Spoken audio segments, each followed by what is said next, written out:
TC, it's all happening at Parks Casino and Sportsbook. Did you hear that caller yesterday? He called the program and he said, hey, I'm headed to Parks right now. I love that. It's how he spent Election Day.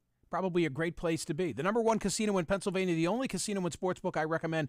Concerts, dining, action, they have it all. You can dine at the award-winning Parks Grill Steakhouse, enjoy the farm-to-table fare at Liberty Bell Gastropub, Bamboo Noodle House, Chicky and Pete's, the Excite Center, JB Smoove, this Saturday night. Fantastic. He's so funny. So funny. I know. So funny. I know. And you remember the day he came in studio. Oh, one of my favorite days. I'll Me never too. forget it. So funny. And give me credit, I was early to the Curb party. You were very early. You know why? Because you are an episode of Curb. I am. My life is an episode of Curb. Michael Bolton, The Holiday Show, December 10. Illusionist Michael Carbonaro. Maybe he will cut you in half, TC. Tony Orlando, The Holiday Show, December 17. Visit parkscasino.com for tickets to all these shows. Got to be 21 or older. Gambling problem, call 1-800-GAMBLER. Time now for the headlines from Smerconish.com, the newsletter. I'm prepared to surrender my man card. Is it time? You have been, I listened to your podcast. You have been champing at the bit all morning to talk about this because I never should have told you. I just need to know. Except I was so unsettled when I came in this morning. I have had no sleep. Okay. I need to know the details. Okay. So first of all, you walk into the studio this morning. You always have a big black bag with you, and it's the first thing I noticed my when man you walked purse. in. Right. You my had nuclear football. You had your computer under your arm. Right. You had just my computer. Just your computer. Yeah. I think you had a cup of coffee. Did you? I had a Maybe cup not. of coffee. You had a I cup had of a cup of coffee, and I had a little snack from Wawa. And that's it. And you looked undone. And I was undone. Okay, so I remain undone. All right. So exactly what happened? Let's tell everyone. First of all, I'm sleep deprived. I'm sleep deprived because it's been a long week with the election. Right. Been a long week with the election, and of course, I stayed up and was way too long last night, so I'm on fumes. Okay. I'm on fumes. Fine. You're so far so good with that. So I never worry about you with being tired. You always that's not an issue. So just take that off the table. No. But I am. What's really going on? But tired for me. Tired for me. I mean, Okay, go ahead. I have a good constitution. I don't often get tired. My mother always wants, are you tired? You must be tired. Yeah. Oh, that's so funny. My mother does the same thing. Yeah. No, I don't get tired. It's because she would be tired if she were doing what I was doing. I don't get sick and I don't get tired. Long story short, very little sleep last night. And this morning I am beginning my routine, only I'm beginning my routine at about quarter of four, and I have a really nice office at home, and I'm in my office and I'm at my desk.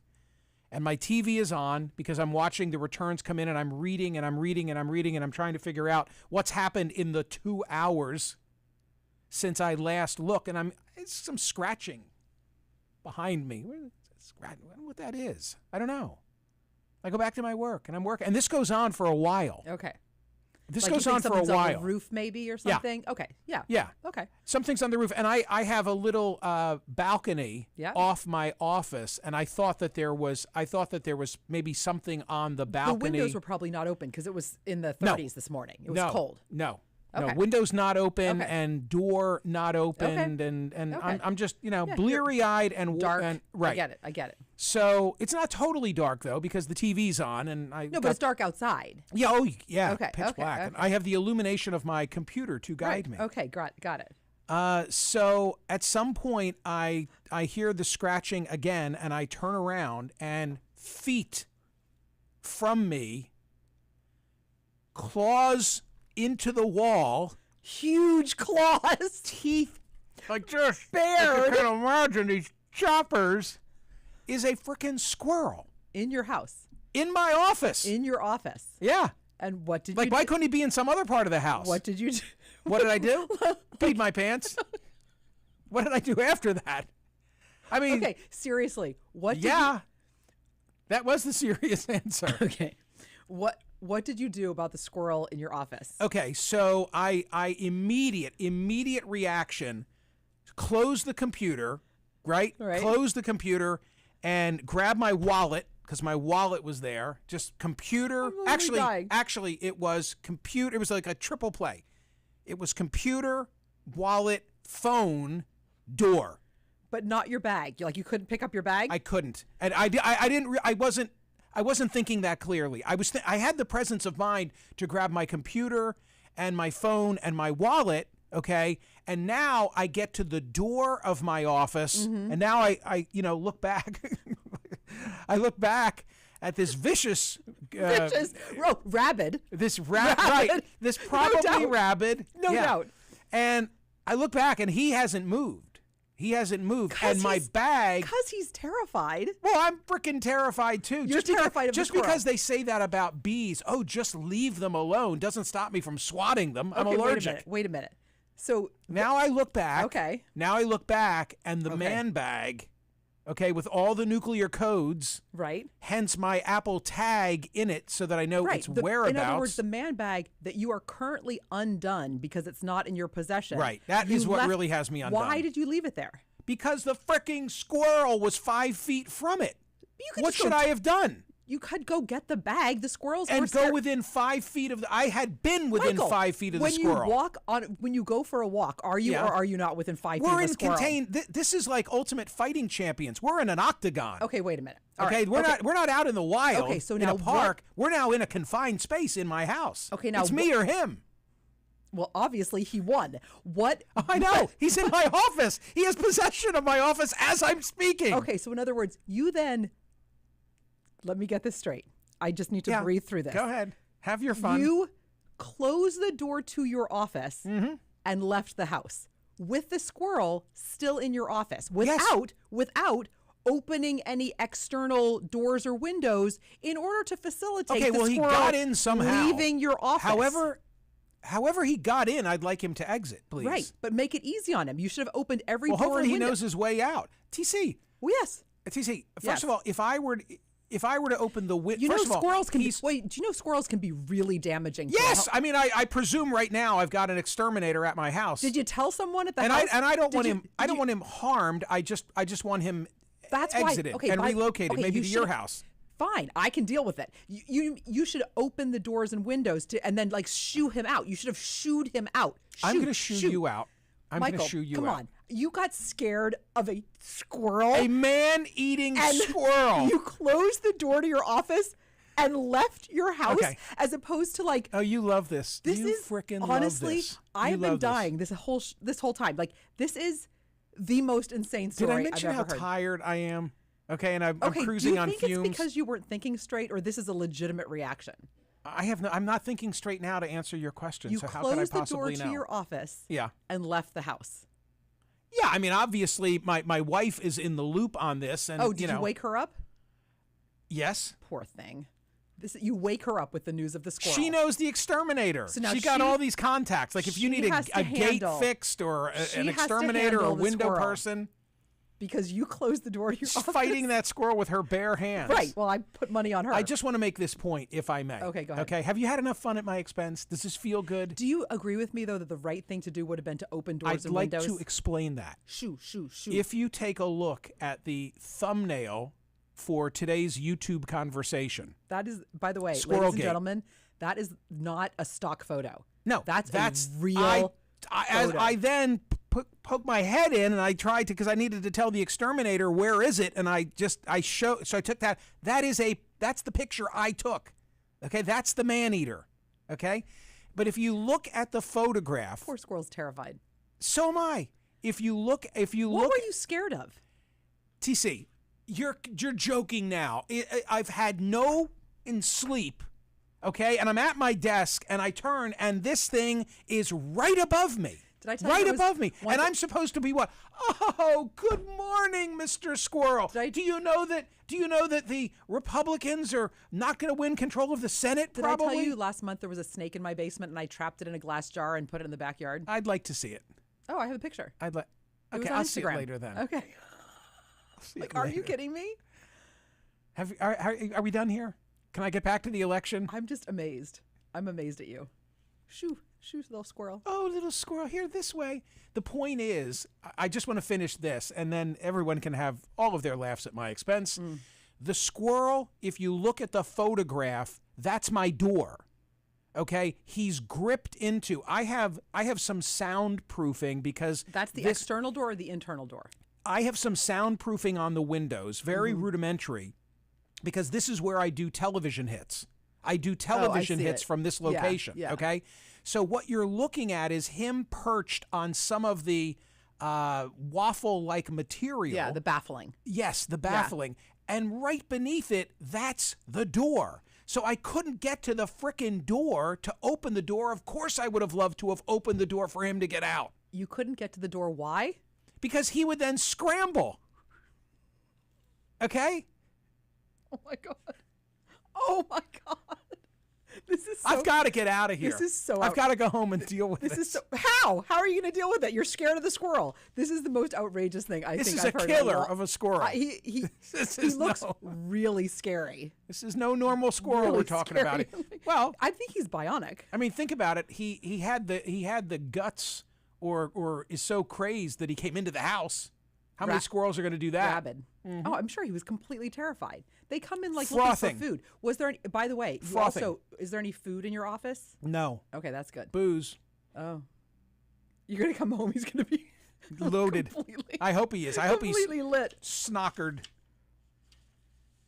Wow. TC. I got nothing else. I just am amazed by this. Ladies and gentlemen, the poll question at Smerconish.com. The poll question at Smerconish.com yesterday. This is misleading. 64,931 votes cast. But if you divide that by 4, because you had to make 4 choices, I think it's around 16,000 who voted, which is nothing to sneeze at. I asked you to pick the winners in the 4, well, what I perceive to be the 4 battleground states.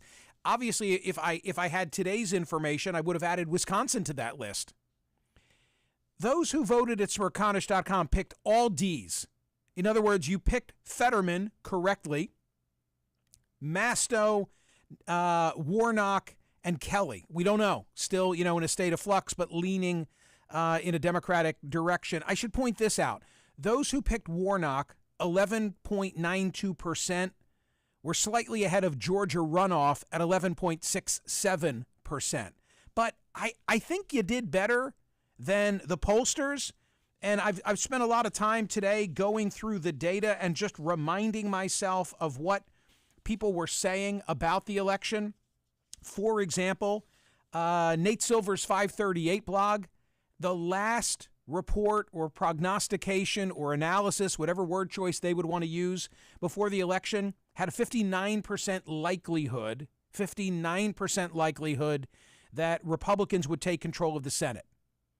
Larry Sabato's crystal ball was at 51-49. Real Clear Politics for Republicans. Real Clear Politics was 53-47. The Trafalgar Group, I don't have at my fingertips Trafalgar's overall, but I do have what they said in the battleground state. In Nevada, they had Adam Laxalt, Robert Cahaly, and Trafalgar. Adam Laxalt by 5. In Arizona, Blake Masters by just, a wisp, 48.2 to 46.7. So I don't know that you can say that was really a big prediction. Ron Johnson over Mandela Barnes in Wisconsin, 50.1 to 47.4.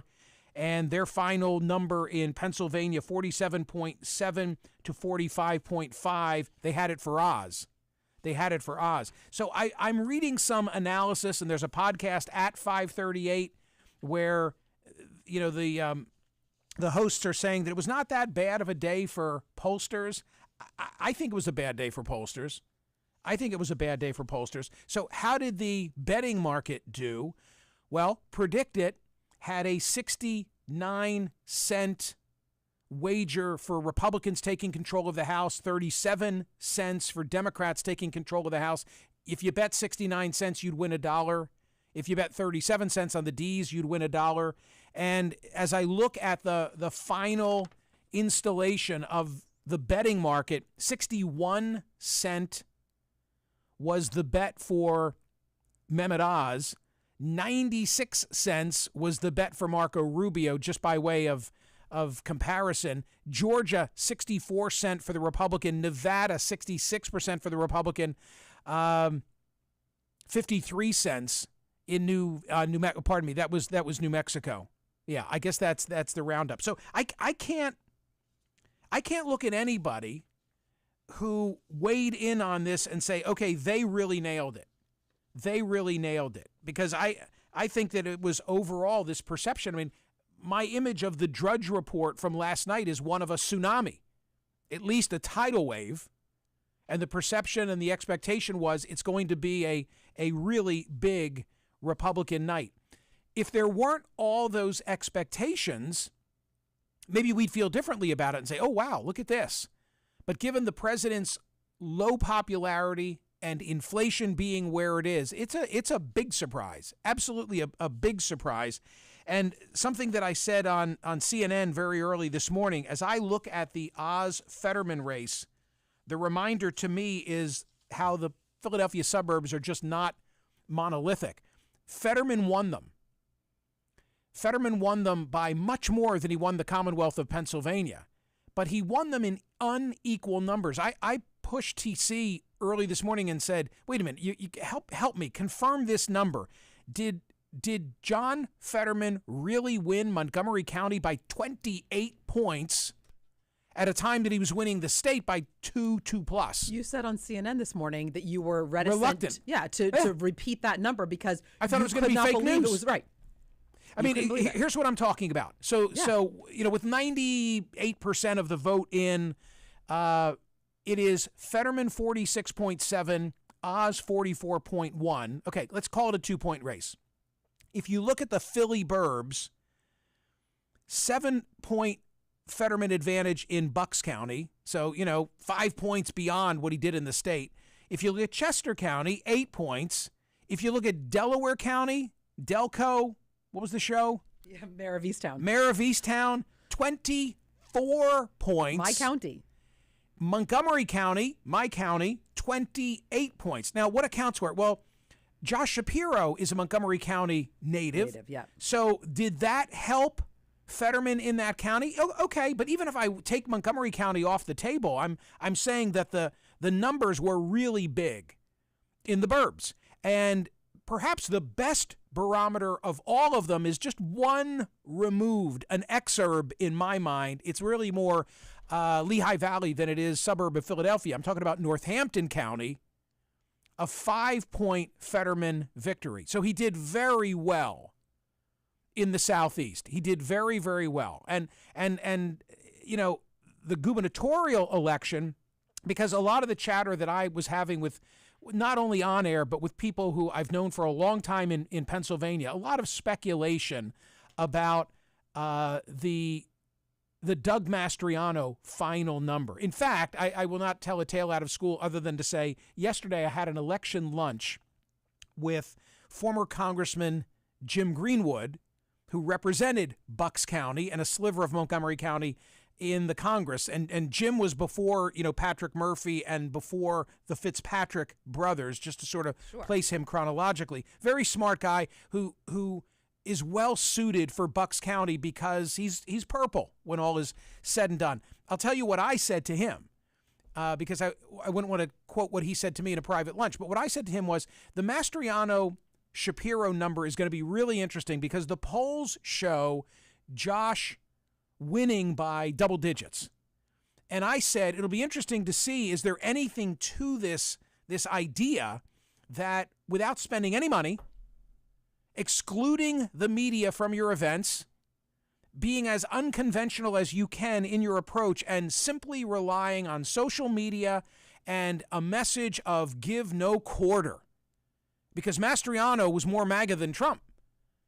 Is there such a movement lurking in Pennsylvania that we're going to say, wow, he was outspent, 100-1 by Josh Shapiro, and Josh had all of the institutional forces going for him, former presidents coming in, and my God, look comparatively at how Mastriano did. Not as bad as, no, nothing like that. He got trounced.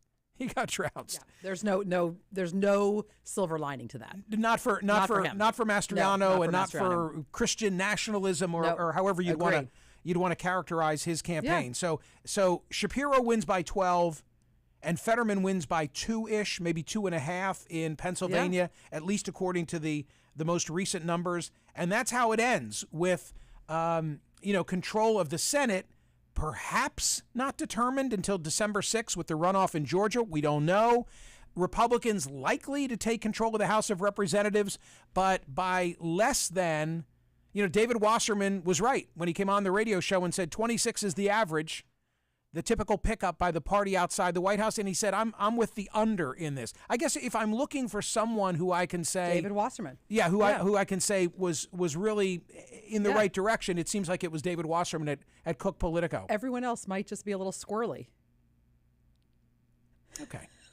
All right. Okay.